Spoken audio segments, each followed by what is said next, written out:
Hello and welcome to episode 11 of the HERBGARDEN knitwear podcast. I have plenty of things to show you today. I have a new released sweater.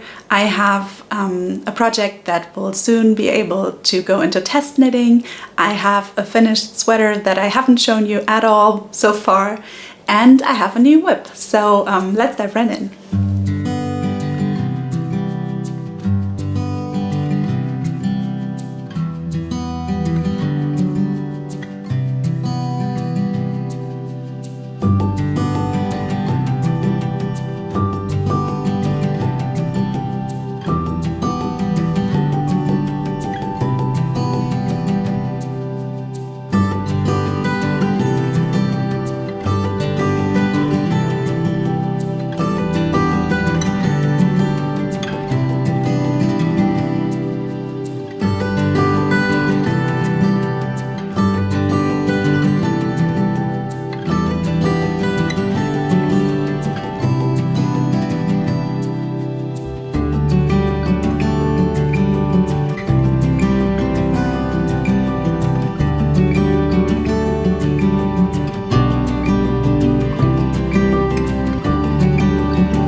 Hello, my name is Hanna. I'm the maker and designer behind HERBGARDEN knitwear. I'm located in northern Germany and I'm so happy to finally be back with a new episode for you. And I have so many things to show you. I'm super excited about this. Let's start with what I'm wearing. You might have seen this before in the past if you've been here for a while. This is my Sunkissed Sea Tee. It's one of my favorite summer tees. And it's made of silk and merino blend yarn in linen stitch, and it has this lovely gradient here in the yoke, which I love very much. It's very drapey, it's very soft to the skin, and I will link the pattern which is available on Ravelry below. So, another design that you have seen so far is now finally released. The Poise Sweater. I'm very, very happy with this one. This is probably even my all-time favorite design, maybe. It's hard to choose, but this is really, really special to me because it rarely happens that a design just doesn't cause any trouble at all. And with this sweater, that definitely was the case. I was able to knit it without frogging once, which is rare and amazing. The tech editing went super smooth, the test went super smooth as well, and my testers, they were amazing. They did so many beautiful sweaters with so pretty color combinations. You really need to check that out. This is one of those sweaters with the color work that if you choose a different color combination, it immediately has a totally different vibe, which is, it always blows my mind how much color changes the feel of a sweater. I knit this holding two strands of Holst Super Soft together, and it creates a really lovely fabric. And this is one of the yarns that I'm sure it will grow softer and softer with wearing. And aside from this beautiful colorwork sections, the small one on top and the larger one on bottom, there are some textured stitches that almost look like cables, but they're not. They're much easier to work. Not actually necessary to work cables, but you get this beautiful texture in the yoke, which I love a lot. Yeah, so finally this pattern is released. I'm super happy about that. It is available in 18 sizes, so I really hope you find a size that fits you too. And if you are friends with knitters who have trouble finding their own sizes in knitting patterns, please refer them to HERBGARDEN knitwear, because I always try to make the patterns for as many sizes and as many body shapes as I can. Yeah, so the Poise Sweater, finally available.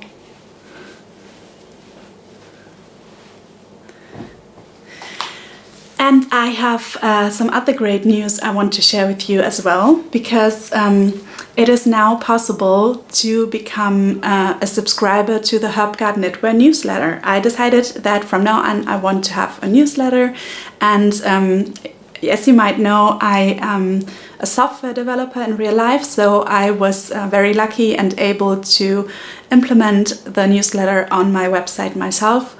And the first newsletter has already been sent out, since I have not been on YouTube for a while, but if you subscribe in the next days, you won't miss the second newsletter, which will come out in a few days. So today it is Sunday, the last Sunday in July. I believe it's the 29th, July 29th of 2023. And in the beginning of next week, there will be a new newsletter. So if you subscribe now, you will get it too. And in my newsletter, I share special subscriber discounts that I will only share within my newsletter. So if you are interested in getting those discount codes, then please consider subscribing. But I will also share content of what's happening behind the scenes here at HERBGARDEN knitwear. And I promise to only send out newsletters when I have actually news to share with you. So there will not be like a typical time frame, like once a month or something like that, where I send out the newsletter. I will only send it out when I have actual news to share with you. And you can unsubscribe anytime, and of course it's totally free. So I would really appreciate it if you consider it, and I will link it in the description box below so you can find it very easily. You might also want to share the newsletter with your knitting friends who do not have an interest in social media, because as you might know, I'm mostly active on Instagram, and the newsletter is a perfect way for everyone who is not on Instagram to be kept up to date with everything that happens here. Yeah, and I really hope you like it, because I think it's a very nice way to connect in a more personal way when I can send you emails into your inbox. So I'm very happy to let you know, and yeah, I hope you will like it. We'll see. And one finished item that I have already shown you is almost ready to be test knit. So you might remember this little summer tee here. I finally decided on a name. It is called Talulah tee, and I think in this episode I can share a little bit more about the design idea behind this. Because this is not the first item that I have knit with this very lovely stitch pattern. It is like mostly stockinette with these little textured ridges in between. And I have made an item with this stitch pattern in the past, but I have never actually released it. So maybe let's go back to that and I will show it to you. So this was something that I knit in the very beginning of HERBGARDEN knitwear, and it is a cardigan with the same stitch pattern. As I worked this in a different yarn, the stitch definition is not perfect, but maybe you can still see it. Yeah, so this cardigan I wear a lot, but I felt that I didn't want to release it because I was not quite happy with the shape, and usually when something does not work out right away, I need a little bit of time to revisit the idea and get back to that design. So this was just a finished item in my closet that I enjoyed for quite a bit, and I really love the stitch pattern, and so I decided to use it again, and this is how I made the Talulah tee. This is knit from Sunkissed Line, and it is a very, very quick knit because first of all, it's a summer tee, so those sleeves you can basically do like in one evening. It's very, very quick.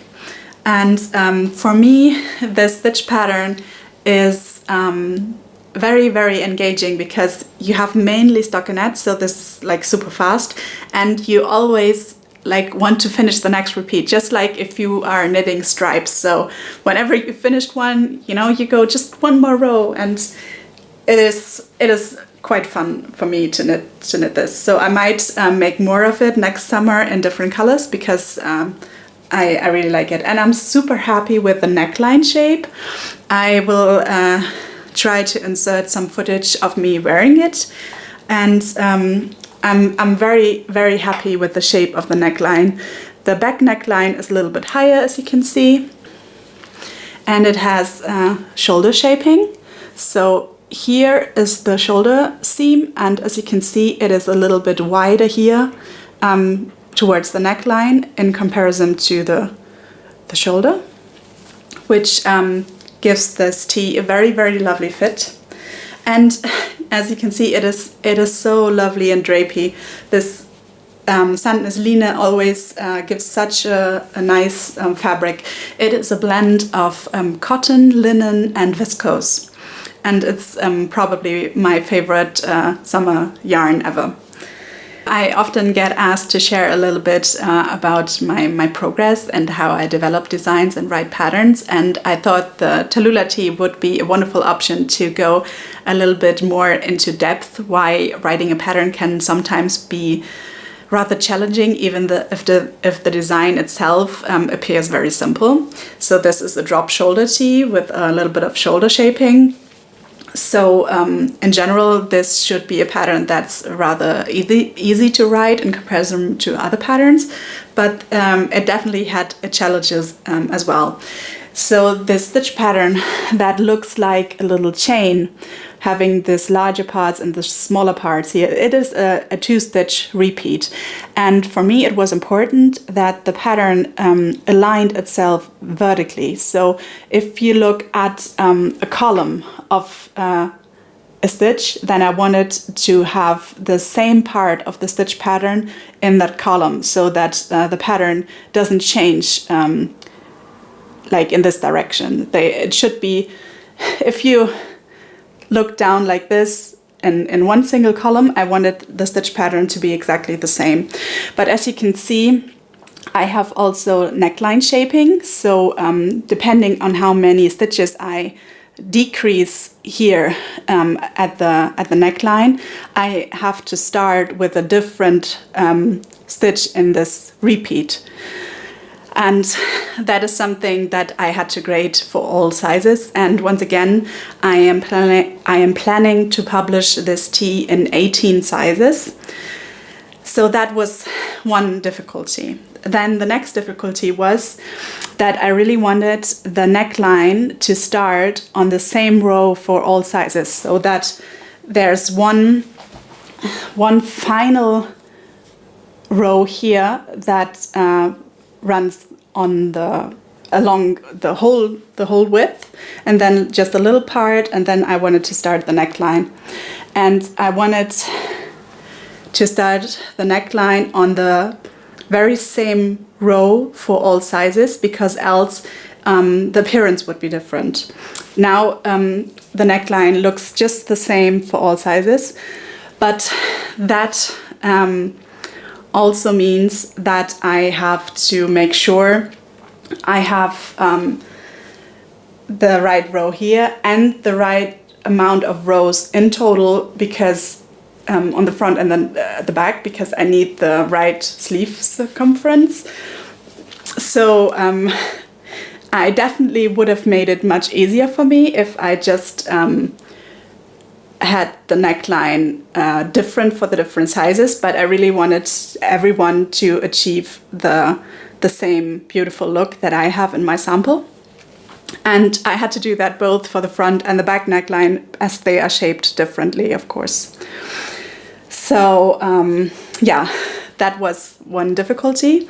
And then there's another, because as I wanted to have the same for all sizes, it was really difficult to get the right sleeve circumferences for all sizes, because obviously this is like a stitch pattern that has a certain row repeat, and I cannot do like half a repeat somewhere here, so I had to always increase by whole repeats.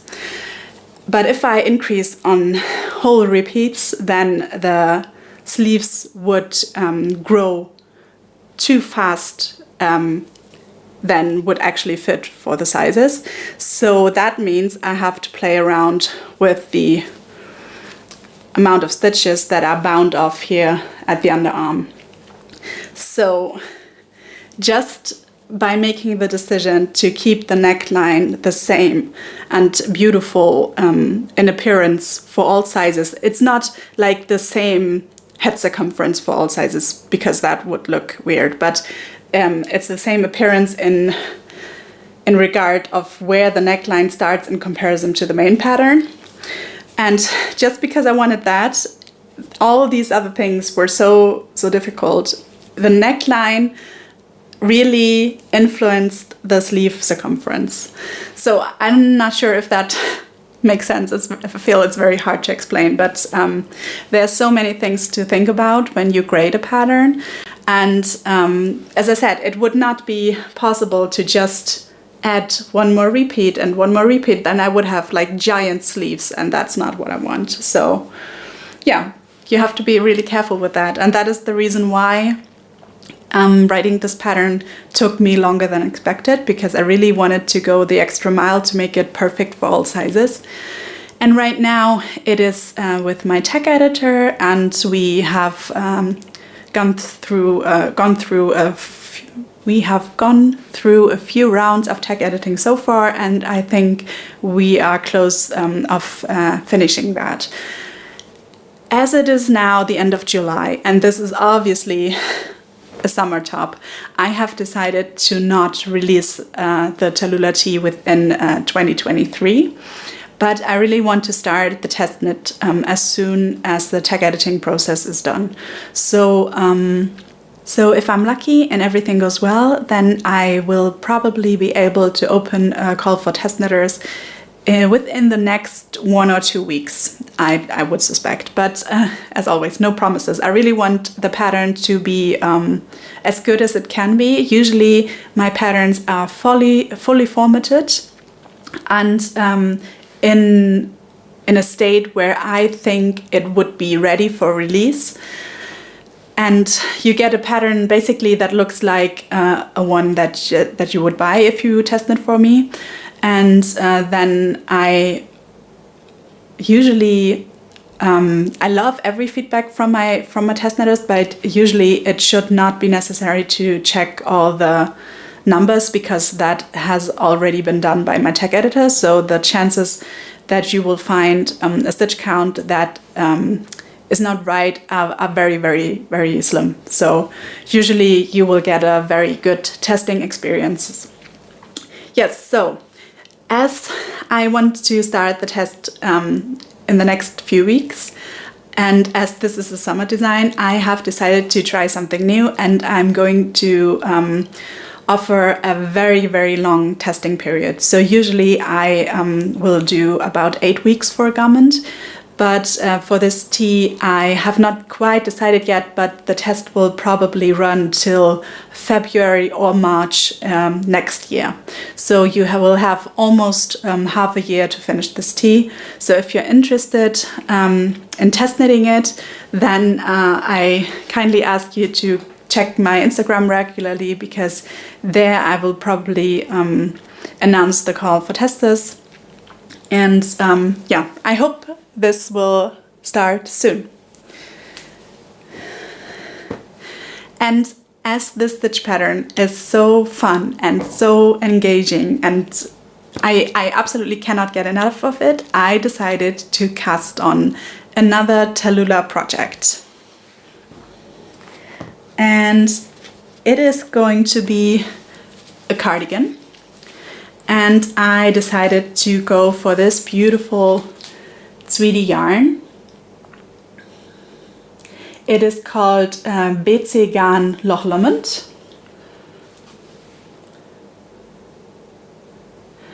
It is a God certified yarn, and this is the colorway 16.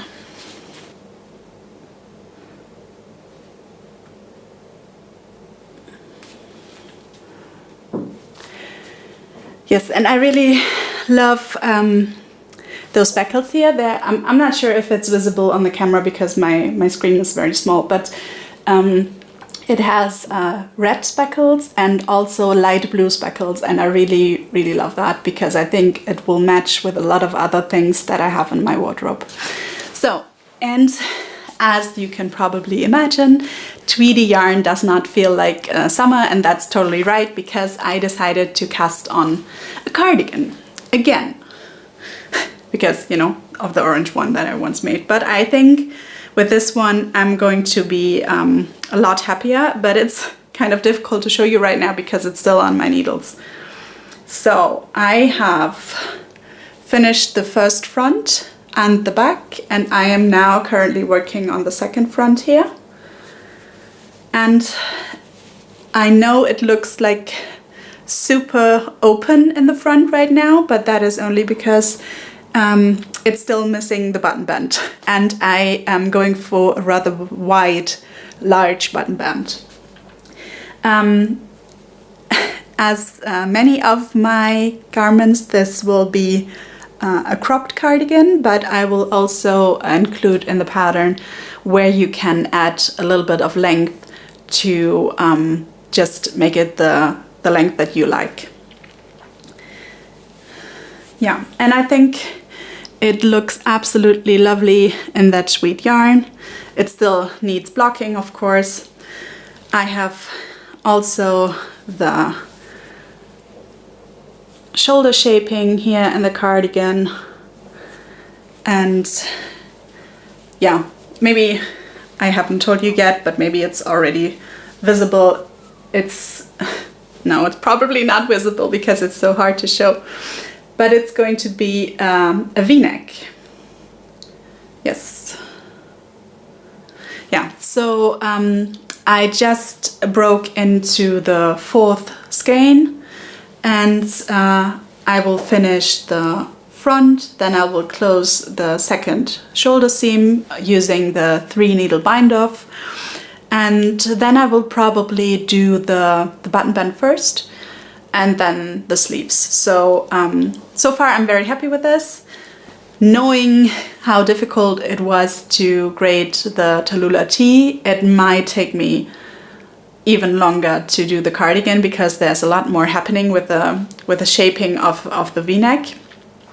But at the moment I do intend to make this a pattern, and as always, just, you know, bear with me, and I will keep you updated as soon as it is ready. But this will take time. I will guess right now that it will take me at least 2 months or something like that to be able to call for testers. Yeah, but I'm very, very happy with this so far, and I think I will really enjoy wearing this. I have used this yarn in other projects before, and it is so soft. I really love it a lot, and I think the stitch pattern is really nice and visible with this yarn. Yeah, so this is going to be the Talulah cardigan.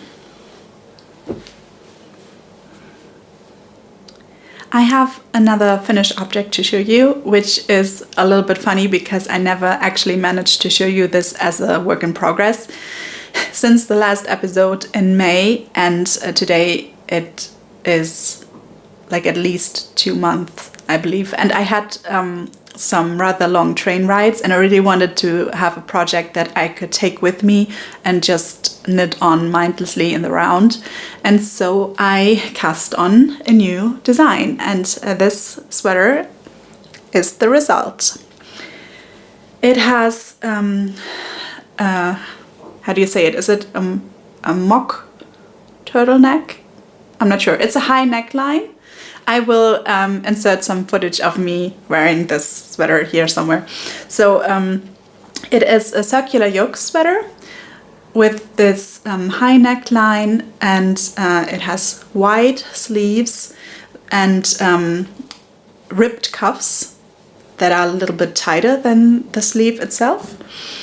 And the most elegant and fun part about the sweater are the eyelets that I have both on the neckline and here on the sleeve. And I think this is such an elegant and lovely sweater, and I'm really happy with how it turned out. And I will definitely want to make another one. The yarn that I used here is yarn that I had in my stash for a long time. It is Drops Flora held together with the Drops Mohair.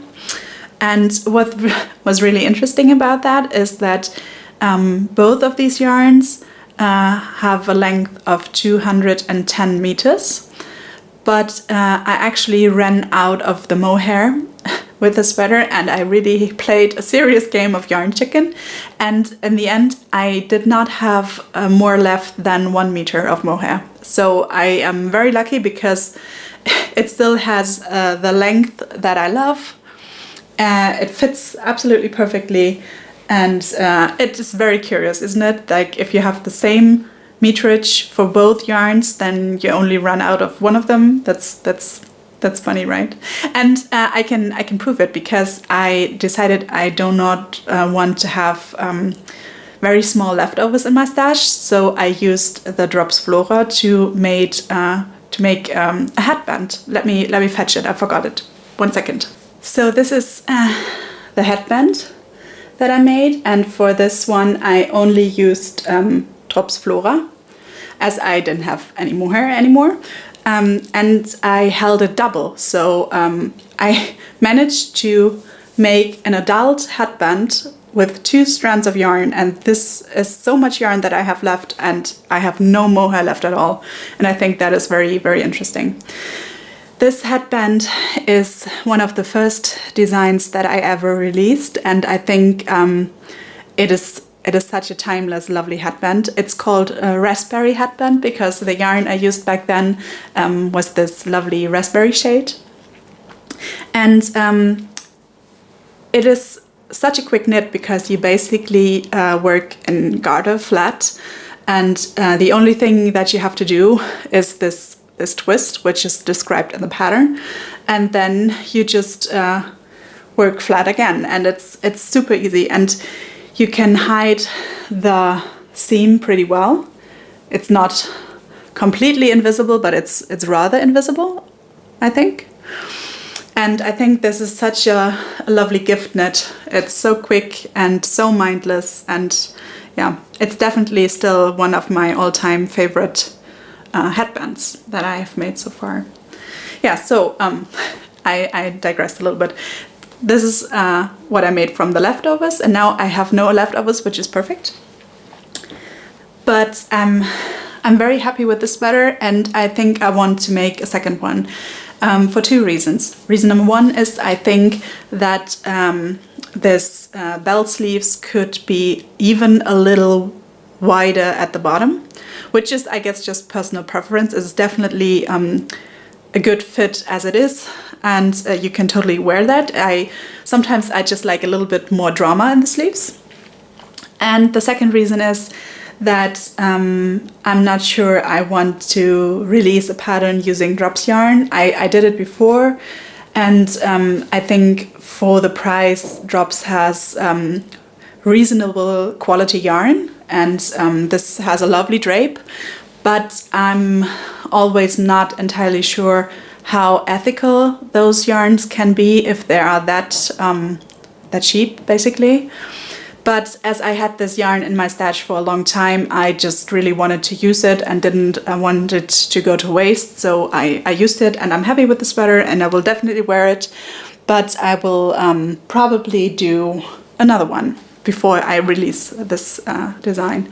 And one more reason is I'm not sure yet if I want to do it with mohair again, even though I'm a big fan of mohair and it's so warm, which is great because I'm always cold in winter.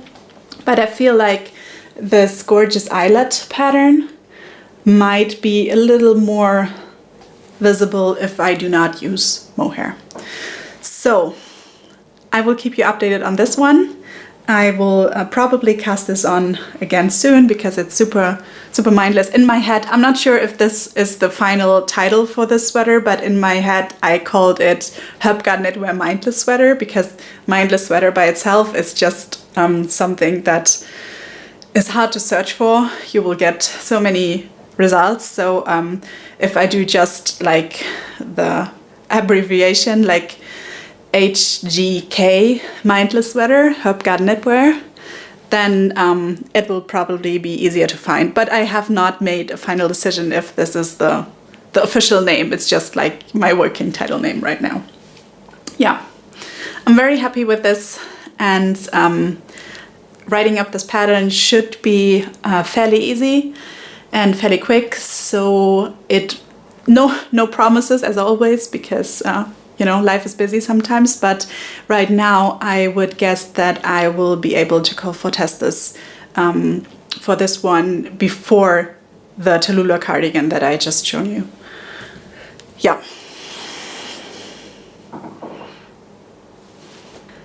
So these were all the knits I wanted to show you today. As always, I would like to spotlight another knitter, podcaster or designer, and in this episode I would like to introduce you to Shreya. I hope I'm pronouncing your name right. If not, I apologize. She is the maker behind ShreyaKnits, and her knits are right up my alley. She has so many beautiful projects, and she recently designed this gorgeous shawl. It is so beautiful, so I really had to share it with you. I will link her Instagram profile below, and you should definitely check her out. At the end of each episode, I usually do an informational segment. In the past 10 episodes, I have talked about topics like yarn substitution or blocking and many other things. And I really want to continue to do these informational segments, but I have decided to not include them in the podcast episodes anymore. And there are several reasons for this. First of all, not all the podcast episodes really get watched until the end. That is not just the case for me, but for many YouTubers. Only ever about 1/3 of the video is watched. So if I put the informational segment at the end of the video, most people won't even see it. And another reason is that if I include the informational segments in the podcast, then it's very hard to search for them. So even though I covered already some of the topics, those topics are suggested to me over and over again because I feel like people miss them at the end of the podcast episodes. So if I do the informational segments as separate videos, you can still watch them. You could also spread out the videos on several evenings, and it is much easier to search for the topics. So I hope this works for you. Please let me know in the comments if this is something that you find is a good idea, or if you would prefer that I continue to do the informational segments at the end of the episode. I would love to hear your thoughts about that. As always, it would be wonderful if you could drop your topic suggestions in the comments below. I have a little list where I add those suggestions, and whenever I do not have an idea what I want to talk about, what knitting help I would like to share, then I pick one of those items from the list, which is very helpful.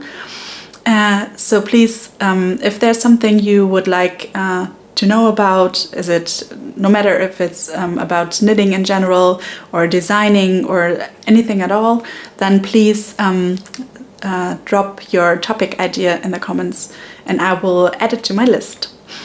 One thing that I would like to talk about in the future, I'm not sure if this is going to be the next informational segment, but it might be. I would like to talk about why knitting bottom-up makes sense. If you have been around here for a while, you know I like to knit both top-down and bottom-up. And I won't go into detail here why that is, but I really want to share that in a different video because it definitely makes sense for some items to be knit bottom up, and I think yeah, it would be fun to talk about that. And I think that was everything that I have to share with you today. If you like the content of my videos, then it would be wonderful if you consider subscribing. I know that right now, if you watch the videos, you get a lot of advertisement, and I just wanted to let you know that it is not me who put those advertisements there. I do not get any money from YouTube. I'm not able to do that right now because my account is too small, so all the advertisement that is there is not there because I put it there, but because YouTube put it there. And I don't think there's a way for me to avoid it right now, so I'm sorry if that's annoying, but there's right now absolutely nothing I can do about that, and I don't even profit from this advertisement, which is really a shame, I think. Yeah, but you can really support me and this channel if you consider subscribing. It really helps me out. There's also this little bell, and if you click it, then you'll be notified whenever I put up new content. While I was editing, I noticed that I got cut off at the end of the video while I was saying goodbye to you. So I apologize for that, and I'm trying this once again. Thank you so much for watching. It means the world to me, and I can't wait to hopefully record another episode sooner rather than later. I'm now going to include a little bit of footage of me at a Ren fair a few weeks back. We do not call them Ren fairs as in Renaissance fairs. Here in Germany we say Mittelaltermarkt, which is Middle Ages or medieval fair, but people do not take the time period very seriously, at least not at the ones that I usually go to. There are other ones here in Germany where for example, they do like the Viking time, which is very exciting. But the one that I will show you now, it is more like fantasy kind of thing. You have lots of nice food. The food is a major part of all this for me. I really love it. And you can see the tents of the people who sleep on the fairground the whole weekend, and it's a very nice thing which I go to with my parents since I was a little child, and yeah, I thought you might enjoy it. And now I say goodbye to you for the last time for today, and I hope you have a lovely evening, and I can't wait to catch up with you next time. Bye.